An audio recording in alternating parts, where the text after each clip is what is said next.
ያሻግራል ያድናል አንተን ማመን እግዚአብሔር አንተን ማመን። ለመጀመሪያ ጊዜ ካሴቱ የተቃጠለው ሻሸመኔ ቅዱስ ሚካኤል ቤተክርስቲያን ነበር። ታስታውሱ ሰዎች በወርሃ ጽጌ ደግሞ ምን ሊሉን ነው? ለማንኛውም የተዋሕዶ ልጆች ይህንን ቪዲዮ ከመቼውም ጊዜ በበለጠ ይህንን ቪዲዮ ሙሉን ሰምተነው እንመለስ። ዘመን ጠበቀ፣ እግዚአብሔር ጊዜ ጠበቀ። ሻሸመኔ ለኮሳት። ማንም ሰው አሁን ላይመስለው ይችላል። አንተ ባሪያው እኮ ነኝ። አሁን ያ ሁሉ ተረስቶ ተጠቃን እንዲሆነን እንዴ? አንተ ምን አርገ ነው ባለማህተሞች የታረዱት? አንተ ምን አርገ ነው ቄሱ የታረደው? አንተ ምን አርገ ነው ቤተ መቅደሱ የተለኮሰው በሳት? አንተ ምን አርገ ነው? ወይ አንተ ወይ አባቶች ድሮ ምን አርገው ነው? ሁሌ ተበዳይ አርጎ ራስን ማቅረብ ልክ አይደለም። እኔ የምለው ነበጋሻው ደሳለኝ የያዛችሁትን መጽሐፍ ቅዱስ መቼ ነው የምትኖሩት? እሺ መኖሩን ተውት። መቼ ነው አንበባችሁ የምትተረጉሙት? እሺ ማንበብና መተርጎሙን ተውት። እንደው ቢያንስ ግን መቼ ነው ጽንሰ ሐሳቡን የምትረዱት? በጣም የሚያሳፍር ምናልባትም ምን ያክል ጨካኞች እንደሆናችሁ የሚያሳይ ቪዲዮ ነው። ማለት ቤተክርስቲያናችን ስታስተምረን፣ ኢየሱስ ክርስቶስ ሲያስተምረን፣ ሐዋርያት ሲያስተምሩን በዚህ ዓለም መከራ እንዳለብን ክርስቲያኖች በሃይማኖታችን ብቻ ክርስቶስን በመምረጣችን ብቻ መከራን እንደምንካፈል መከራን እንደምንሳተፍ ብዙዎችም ደግሞ በሰማዕትነት እንዳለፉ ይኸው በያዝከው መጽሐፍ ቅዱስ ውስጥ ታሪካቸው ያለ እነ ቅዱስ ዲያቆን እስጢፋኖስ፣ ሐዋርያው ጳውሎስ፣ ሐዋርያው ጴጥሮስ፣ ሌሎችም ጻድቃንና ሰማዕታት አብዛኞቹ ሐዋርያት ሰማዕትነትን ተቀብለው ነው ያለፉት። ዛሬ በዘመናችን የሻሸመኔ ወጣቶች የተቀበሉትን ሰማዕትነት ግን በዚህ ልክ አጣጥሎ ያንድ መናፍቅ ሲዲ ስለተቃጠለ ነው ይሄ ሁሉ ማት የወረደባቸው ማለት ግን ምን ያክል ያስተሳሰብ ድሃ መሆንን ብቻ ሳይሆን ጨካኝና ረመኔ መሆንን የሚያሳይ ነው። እውነት ለመናገር ትንሽ እንኳን አዘኔታና ደራሄ ያልተሰማ ፍጡር ነው። እኔ አሁን ሳስበው ምናልባትም ከዚህ ድርጊት ጀርባ ረጅም እጆች ሊኖርበት እንደሚችሉ ፍንጭ የሰጠን ይመስለኛል። እንግዲህ ወደፊት ደግሞ እሱን ልታምንልን ትችላለህ። 666 ምናምን የሆነ አውሬ እየጠበቃችሁ ከሆነ ተሳስታችኋል። እኔ 666 የሚባለውን አውሬ እያየሁት ነው። ሕፃን ሲበላ አየዋለሁ። አውሬ ሆኖ ህዝብ ሲበላ አየዋለሁ። ሀገር ሲበላ አየዋለሁ። አውሬው ከዚህ በላይ ምን ቢመጣ ምን ያደርገናል? ምን ይበላል ከዚህ በኋላ ቢመጣ? እያየነው እንደ ጫት እንደዚህ ሀገር እየቀነጠፉ እየበሉ ነው ያሉት። ሌላ አውሬ ጅራታም እሳት የሚተፋ ዳይኖሰር እየፈለጋችሁ ከሆነ ተሸውዳችኋል። እየሰራ ነው ያለው። ከዚህ በላይ ምን ያረጋል ቢመጣ? ከዚህ በላይ ምን ያረጋል? ከዚህ በላይ ምንድነው የሚያረገን? ንገሩኝ። 90 ደቂቃ አልቋል። አትጠራጠሩ፣ ምንም አትጠራጠሩ። ይኸው ሀገር መንግስት ከመንግስት ጋር ህዝብ ከህዝብ ጋር እየተበላላ ነው። በቂ የሆነ ምልክቶችን መጽሐፍ መጨረሻ ላይ የሚሆኑትን ክፉ ነገሮች በሙሉ መጽሐፉ የሚነግረን በሱ መነጽር ስታዩት ሁሉም ነገር ተጠናቆ እያየነው ነው። ግፉን እያየነው ነው። ስግብግቦቹን እያየነው ነው። በቁም ሰዎች የሚበሉትን እያየነን ነው። ደም የሚጠጡትን እያየን ነው። ትነቃላችሁ። ንቁ። በባከነ ሰዓት ሊድ የለ ጴር የሚደረግበት ሰዓት ቀርብ ያልቃል። በፊቱ እንቆማል። መልስ እንቀበላለን። ሰላም ለሁላችሁ ይሁን። እንግዲህ በአርሲ እየተፈጠረ ያለውን ነገር ሁላችሁም የምታውቁት ነገር ነው። የእግዚአብሔር ሕዝብ ወይም ክርስቲያኑ በጣም አደገኛ በሆነ መልኩ እየተጨፈጨፈ ያለበት ሁኔታ ላይ ነው ያለው። ማለት ሊትራሊ እየተጨፈጨፈ፣ ይሄ ቃል ይገልጸዋል በደንብ። ሕፃናት ሳይቀሩ አደገኛ በሆነ መልኩ እየተገደሉ፣ በጣም በርካታ ክርስቲያኖች ናቸው እየተገደሉ ያሉት። እርግጥ ነው ሰማዕትነት እንግዲህ ለክርስቲያኖች ክብር ሊሆን ይችላል ነው። ግን ሰማዕትነት ክብር ነው ማለት በሆነው ባልሆነው አጋጣሚ የሆኑ ሰዎች እየተነሱ ይህንን የእግዚአብሔርን ሕዝብ ወይም ክርስቲያኑ የማጽዳት ስራ ይሰራሉ፣ እየጨፈጨፉ ይጨርሷቸው ማለት ግን አይደለም እንዴ።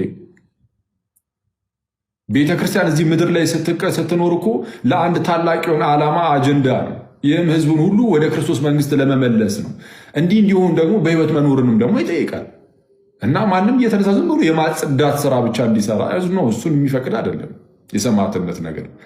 እና ይህ በጣም አስቸጋሪ ነገር ነው ማለት ክርስቲያኖች ሀገራችን ኢትዮጵያ የክርስቲያኖች መቆያ ናት ማለት እዚህ የምንቆይባት ሀገራችን ናት። የክርስቲያኖች ብቻ አይደለችም፣ ግን መቆያችንም ጭምር የእኛም ጭምር ናት። ላለፉት ለሺህ ምናምን ዓመታት ለሺህ ዓመታት ሙሉ እንደሚታወቀው ይህ የእግዚአብሔር ሕዝብ ክርስቲያኑ አሁን ላለንባት ለኢትዮጵያ ባለውለታ ነው። እሱን አውቁሙ እኮ ያቆያት አይደለም እንዴ ነው እኮ። አሁን ደርሶ የሆነ ሰዓት ላይ ብቅ ተብሎ ይህንን ሀገርን አቁሞ የኖረውን ሕዝብ ደግሞ ጨፍጭፌ ሊጨርስ ብሎ የሚነሳ የሆነ አካል ካለ እርግጥ ነው ሰይጣናዊ ነው። ግን ደግሞ አንደኛ የእርሰን አባቶች ሲቀጥል ደግሞ በዋናነት እንደው ማለት በሀገሪቱ ላይ ህግ አለ፣ መንግስት አለ። ያ መንግስት ለዜጎቹ ለክርስቲያኖችም ጭምር ማለት ነው ከለላ ጥበቃ ሊያደርግ ይገባል። እና ፕሊዝ ፍትህ ያስፈልገናል፣ ጥበቃ ክለላ ያስፈልጋቸዋል። በአርሲ ላሉ ክርስቲያን ወንድሞቻችን ማለት ነው አባት እናቶቻችን፣ ኢቨን ህፃናቶችም ጭምር እና በጣም ኮንሰርኒንግ ነው፣ በጣም አስቸጋሪ ነው። እና ሰው ፍትህ ነው ልንል የምንችለው ለመንግስቱ ቆይ ታላቅ መንፈሳዊ ኮንፈረንስ ተዘጋጅቷል። በዚህ ኮንፈረንስ ደግሞ እጅግ የተወደደው ወንድማችን ከ190 በላይ ሀገራትን አገልግሏል። ከ1 ቢሊዮን በላይ ደግሞ ህዝቦችን በአገልግሎት ተደራሽ አድርጓል። ከ30 በላይ መጽሐፍትን ጽፏል። ዌልካም ሆሊ ስፒሪት የተሰኘው በርካቶች የምታውቁትን መጽሐፍ ባለቤት ነው። ቤኒሂን ሚኒስትሪ ፓስተር ቤኒን በኢትዮጵያ ይገኛል ማለት ነው። እንግዲህ በዚህ ወንጌል አማኞች በአጠቃላይ አሳታፊ ያደረገው ይህ ኮንፈረንስ ከፊት ለፊታችን መጋቢት ወር ላይ ምድሪቱም እግዚአብሔር አዲስ ሪቫይቫል የሚያስነሳበት ነው። በቤተ ክርስቲያናት ደግሞ መነቃቃት የሚሆኑበት ጊዜ ነው የሚሆነው። በእርግጥም መንፈስ ቅዱስ በምድሪቱ ላይ እንደ አዲስ ይሰራል። በአዲስ ደግሞ በርካቶች በዚህ አገልግሎት ይባረካሉ፣ ይጠቀማሉ ተብሎ ይጠበቃል። እንግዲህ እግዚአብሔር ሰላም፣ እንዴት ናችሁ? ደህና ናችሁ? እግዚአብሔር አምላክ የተባረከ ይሁን። ሀብትሽ ቦረና ነኝ። እንዳልክ የምትባል አንድ ልጅ ተው ብለንህ ደጋግመን ነግረንሃል፣ ግን ልትሰማ አልቻልክም። ባለፈውም ስትናገር ነበር እየዬ ብለህ እያለቀስክ ማለት ነው። ስትረስ ውስጥ ገባው፣ ተጨነኩኝ አልክ። አይገርምም። ምክንያቱም እኛ የምንኖርበት የእግዚአብሔር ቤት እኛ የምንከተለው የክርስቶስ መንገድና የምንኖረው የክርስቶስ ሕይወት እንግዲህ አላውቅም። አንተ ያለህበት ተቋም እንግዲህ አገልጋዩ ጥሩ ነው የሚያገለግለው፣ አዲስ ኪዳን ላይ ጥሩ ያስተምራል። እንግዲህ የቀረበት ክትባት ሊኖር ይችላል ብዬ አስባለሁ። እንደዛ ትትትት ብሎ ጨነቀኝ ጠበበኝ ብሎ ያስለቀሰ ነገር የሚቀርብህ እንግዲህ ያልወሰድከው ክትባት ሊኖር ይችላል። አሁን ያ በሽታ ነው እየታየብህ ያለው። ትሰማለህ? በእኛ በወንጌል አማኞች ደላላ አንፈልግም። እኛ ደላላ አንፈልግም። በየመድረኩ በየአዳራሹ የሚያንከባልል የሚያንደባልል ገብቶሃል አይደለም? አንተ ስለማታቀው ነገር እንድታወራ አንዳንድ ተጫዋቾች ሲጣሉ እንዲህ ለምልክት ይሰጣሉ። የሚያነበንብ ገብቶሃል አይደለም? አነብናቢ አንፈልግም። እኛ አንፈልግም። በጣም ያለ ዕድሜ ያለ አቅም የማታቀውንና የሌለበትን ህይወት እየለፈለፍክን ያለው እረፍ። አሁንም እየነገርኩ ነው፣ እረፍ። አንተ ቤኒንን የት ታውቀዋለህ? አንተ ቤኒንን አይደለም አብሮ ያለውን ፓስተር እንትና ጥላሁንን አታውቀውም፣ በቅጡ አታውቀውም። ትላንትና አይደል እንዴ አንተ የመጣኸው? ከዚህ በፊትም ተናግሬያለሁ። የተጠመቅበት የጥምቀት ልብስ እንኳን ገና ሳይደርቅ ለመተቸት፣ ለማውራት፣ ለመንቀፍ፣ ለመገሰጽ ከየት ነው ያመጣኸው? ማን ያስለመደ እንደዚህ? ይሄ እኮ ጠጅ ቤት አይደለም። ገብቶሃል አይደለም? ይሄ መሸታ ቤት አይደለም። አንዴ ሰው ሻት ሲያደርግ ሆዴ አባውን ብቅል ያወጣል የሚባልበት ቤት፣ ማንንም ሳይፈሩ በድፍረት የሚዘልፉበት፣ የሚናገሩበት፣ የሚያወሩበት ቤት አይደለም። ይሄ የእግዚአብሔር ቤት የስርዓት ቤት ነው። ተጠንቀቅ። በኋላ ትሰናከልና ትደናቀፍና በኋላ እኛን ምክንያት ሰበብ እንዳታረገን። ስርዓት ይዘ እደግ። ስርዓት ይዘ ተቆንጥጠ እደግ። እንዲህ አይነት ስድ መረን የሆነ ልቅ የሆነ አስተዳደግ በፍጹም አንፈቅድልህም። በወንጌላውያን አማኞች አንተ መስለ ወንጌል አማኞች ተቆርቋሪ፣ ተሟጋች፣ ተናጋሪ ሆነ ቤኒንን የምትጋብዝልን አንተ ይህን ተናገር አሉ ቀረጹና ምን ከፍለው ነው? ስራ ስለማትሰራ ስራ ስለሌለ እንደዚህ ያው ደለደልክ ስለምትበላ ይሄ የሽቀላ መንገድ ነው። ብትሞት አይሻልም? አንተ ወጣት አይደለም? ሰርተህ አትበላ? ተምረህ የለ አንተ ዩኒቨርሲቲ በፕሮፌሽን የፈለገ ዝቅ ብለህ ሰርተህ ራስን አታስተዳድርም? በማይመለከትና በማያገባ እንዳልክ ዘነበ የምትባል ሰውዬ አሁን የሰይጣን ፈረስ እየሆንክ ነው። ነጋዴዎች፣ ሌቦችና ወንበዴዎች እናቃቸዋለን እኮ ታንዛኒያ ሄደው ቤኒንን ጋብዘውት እንዲመጣ እግሩ ላይ ተንበርክከው ሲለምኑ የነበሩ ሰዎችን እኮ እናቃለን። ቪዲዮአቸውንም እኮ ፖስተናል። የትኛው የወንጌላውያን አብያተ ክርስቲያናት ህብረት ናቸው ቤኒንን የካየ? ሙሉ ወንጌል ናት? ኤምኬሲ ናት? ቃለ ሕይወት ናት? ካውንስል ሆኖ ማን ነው የጋበዘው? ምን አገባህና ነው አንተ ተንቀሽቀሽና ተጣድፈ ወጥተህ መግለጫ የምትሰጠው? እንደነዚህ አይነት ሰዎችን አንደኛ ማስጠንቀቅ ፈልጋለሁ።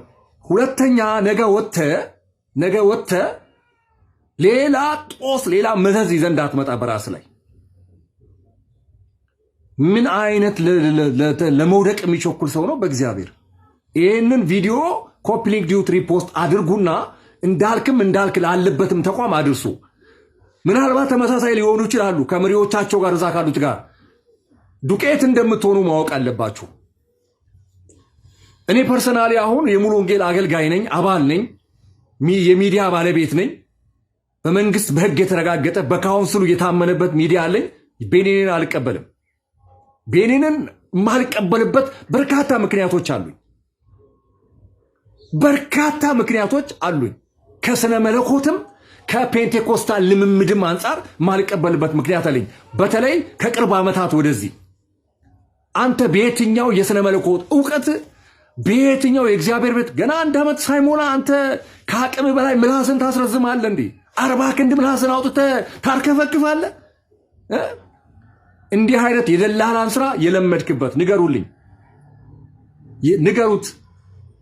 እዛ ይሄ የማሽቃበጥ ይሄ ቁራጭ ሳንቲ የመለቃቀም የመለመን ስራን እዛው የለመድክበት ፑሽ ያሉ ሰዎችን ሂድና እዛ ከነሱ ጋራ መሞዳሞድ ትችላለህ። ከዛ ውጪ ግን በካውንስሉ መግለጫ ያልተሰጠበትን ነገር የወንጌላውያን አብያተ ክርስቲያናት አድርገህ ማቅረብ በሕግም ያስጠይቃል፣ ደግሞ ብልግናም ነው። እሺ፣ ሁለተኛ እንዳይለምድ ይህንን ቪዲዮ አድርሱልኝ።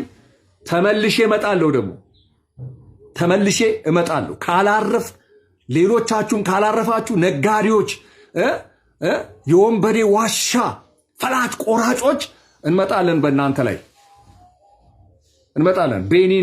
ስለ ቤኒን ከዚህ በፊትም ተናግሬያለሁ። ደግሜ ሌላ ቪዲዮ መስራት ያለብኝ ይመስለኛል። አሁን ላይ ጠብቁኝ። አብትሽ ቦረና ነኝ። እመቤታችንን በግድ አምልኳት ነው እኮ እያሉ ነው ያለው። አምልኳት በግድ። እኛ የሚገባትን ቦታ እናውቃለን። እስከምን ድረስ እንደሰጣት እግዚአብሔር ክብር እናውቃለን። አንዱ እሱ ነው እና ስለኛ ቤት መናገር አልፈልግም። እግዚአብሔር ባወቀ ያው በቀና እንደ ቅዱስ ጳውሎስ የሚሰሩ አሉ፣ እንደዛም የሚሰሩ አሉ። እግዚአብሔር ያክብርልኝ ሁሉንም ማለት ነው። በፍጹም እኔ ማንኛውንም ሰው አልተቀየምኩም በተሰራበት ቪዲዮ። ግን ምንድነው የፈለኩት በሰቡትም በጎች ያችን ቃላት ልክ ዲያብሎስ መዝሙር 90 ሲጠቅስ ከኋላ ያለውን አልጠቀሰም። ለክርስቶስ ጥቅስ ይዞ ሲሄድ እና ቅዱስ ዮሐንስ አፈወርቅ ሲተረጎመው ምንድነው የሚለው? ራስህን ወርውር አለው። ራሴን የጣልኩ ነኝ ሲያሰኘው ነው። ወድቀህ ስገድልኝ አለው። ለአንተ ባለመስገዴ የወደቅኩ ነኝ ሲያሰኘው ነው እያለ ይናገራልና እሱን አይደለም ለማምጣት የፈለኩት። አሁን አንደኛ ፕሮቴስታንት አሁን ለኦርቶዶክስ የማስተላልፈው መልእክት ፕሮቴስታንት ከኦርቶዶክስ ውጭ ያሉ ሰዎች የትኛውንም ነገራችንን አይቀበሉልን። ፕሮቴስት ነው አይደል? መቃወም ነው አይደል? ራሱ ቃሉ ይመስለኝ። ይቅርታ ካሳሳትኩ ታርሙኛላችሁ። የዚህ ቋንቋ ባለሙያም ስላልሆንኩ ማለት ነው።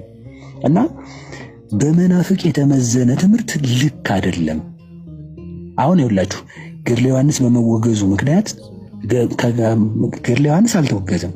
ግለሰብ የጻፈው መጽሐፍ በመወገዙ ምክንያት ገድላችሁ ሊታረም ነው፣ እነ ታምረ ማርያምን እንጠብቃለን ብለው ለትውልዱ አጀንዳ እየሰጡት ነው። ይህንን የያዘ ትውልድ ደግሞ ገድል ስናስተምረው ሐዋርያትን እኮ ቅዱስ ጳውሎስን እናት አባቱን የጴጥሮስን እናት አባት የሐዋርያትን እናት አባት ከመጽሐፍ ቅዱስ እስቲ ያንጣልኝ ሰው ያወጣልኝ ይችላል? የሐዋርያትን ተጋድሎ ያላወቀ ሰው የሐዋርያት ሕይወት የለው።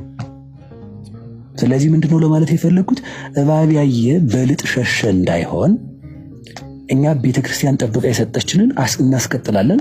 ውስጥ ላይ ጠላት የዘራውን እንክርዳድ ደግሞ እናወጣለን። አቋማችን ይሄ ነው። ግን ለኛ ቤት ማስተላልፈው በተለይ ለምእመናኑ ማስተላልፈው የመጨረሻ መልእክቴ በሰባራ ሚዛን የሚመዘን ቅርታ ይሄንን ዛይ ሚዲያ ላይም ተናግሬዋለሁ። ዛይ ብሮድካስት ላይ ማለት ነው። ለቃላቱ አጠቃቀሚ ይቅርታ በጣም በሰባራ ሚዛን የሚመዝነው ኪሎ የጎደለ ነው። በመናፍቅ የሚመዘን ኦርቶዶክሳዊ ትምህርት የለም። ምክንያቱም ሚዛኑ ነው የተበላሸው። አንዱ ይሄ ነው። መናፍቃን የሚያወጡት ሁሉ አጀንዳ አድርገን ማንቀበል። እኔ መልስ ላለመስጠት ዝም ያልኩበት አንድ ምክንያት ነበረኝ። ለነሱ የቤት ስራ እንሰጣለን እንጂ የቤት ስራ መሰጠት የለብንም ብዬ ስለማስብ ምስጢር እንደማውጣትም ከሆነ ችግር የለም ይስሙት። ስለማንቀበላቸው አጥርተን እናስተምራለን። ብዥ ያለ ነገር ካለ መልሰን የቤት ስራ እንሰጣቸዋለን። የምናምነው እንደ አባቶቻችን ስለሆነ ማለት ነው። ሁለተኛው ደግሞ ቃላትን የሚሰነጣጥቁ ሰዎች በጣም ይቅርታ አሁን ለምጠቀመው ቃላት እስመ ሌሊሁ ሰይጣን ይትመሰል ከመ መልአከ ብርሃን፣ ሰይጣን የብርሃን መልአክ ሊመስል መልክ አለው ተብሏል። ልክ እንደ አባታቸው መልክ ይቀያይራሉ። መነኩሴ ሳይሆኑ ቆብ ይደፋሉ። ቤተክርስቲያንን ከጠሩ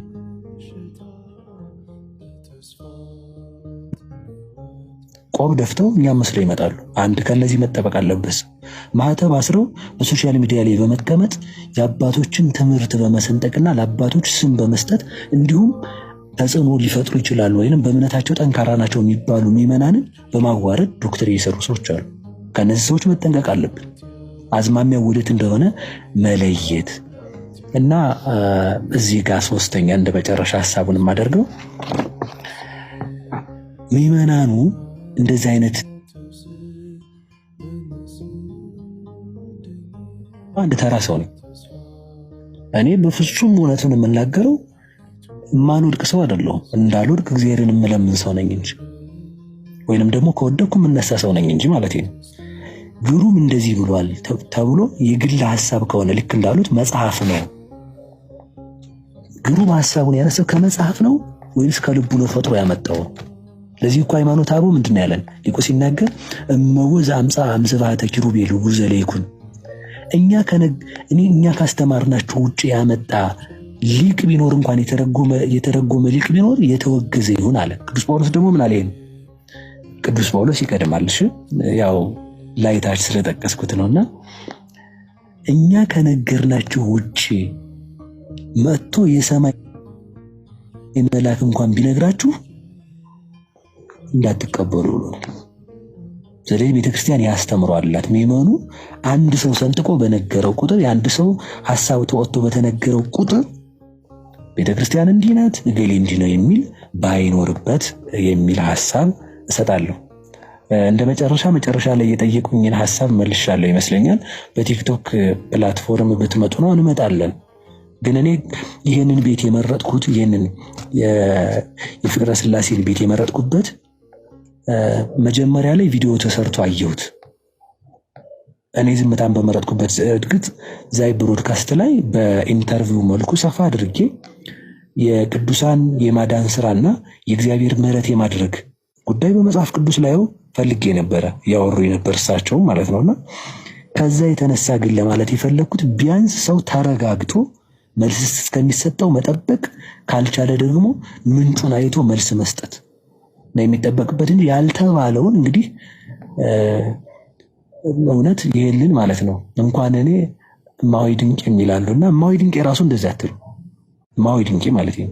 ማዊ ድንቅ እንግዲህ እኔ ያወጣው ስም ነውና አደራችሁን ይቅር በሉኝ። ማዊ ድንቅ የሚባሉ እንዳሉ እንዳይጣሉ ይብዬ ነውና ማዊ ድንቅ የራሱ ከሥላሴ ጋር ተጣልተሽ እመቤታችንን ይዘሽ መንግስተ ሰማያት ትገቢያለሽ ወይ ብሏት አትልም። እንኳን ቤተክርስቲያን እገባለሁ አትልም። እነዚህ ቅዱሳን ወደ ሥላሴ እንደሚያደርሱ ምዕመኑ ያውቀዋል። የተሰነጠቀ ትምህርት ተደርጎ ሰውን በስሙ መክሰስ ግን ልክ አይደለም እላለሁ። እሳቸው ጋር የመጣሁበት ምክንያት ሙሉውን ሰምተው ቅንጭብጫቢውን አታውጡ የሚል ቃል ጆሮዬ ላይ ጠብ አለና ቪዲዮ ላኩልኝ። ሁሉም የተሰራው ቪዲዮ ኤፍቢ ላይም ኢንስታግራምም ቲክቶክ ላይም ትዊተር ላይም የተጻፈውን ሁሉ አድርሰውኛል። የሚቀርቡኝ ምዕመናንም ሌሎችም አባቶች ማለት ነው። ተናገር ሲሉኝ ቆይ መናገር ያለብኝ ሰሚ ባለበት ሰዓት እና ከዛ የተነሳ ነውና ምዕመኑ እንደ ቤተ ክርስቲያን ቢያስብ ትርጓሜያችን ልክ እንደሆነ ማወቅ አለበት። ከቤተ ክርስቲያን ውስጥ ምንም የሚቀነስ ነገር የለም። ጠላት የዘራውን ክርዳድ ግን እንደ ቅዱስ ሲኖዶስና እንደ ሊቃውንት ጉባኤ ታይቶ ይነቀላል። 4 ነጥብ የሚሆነው ይሄ ነውና ስለሰጣችሁኝ ሰዓት አመሰግናለሁ። በዚህ መልኩ በመለስ ደስ ይለኛል።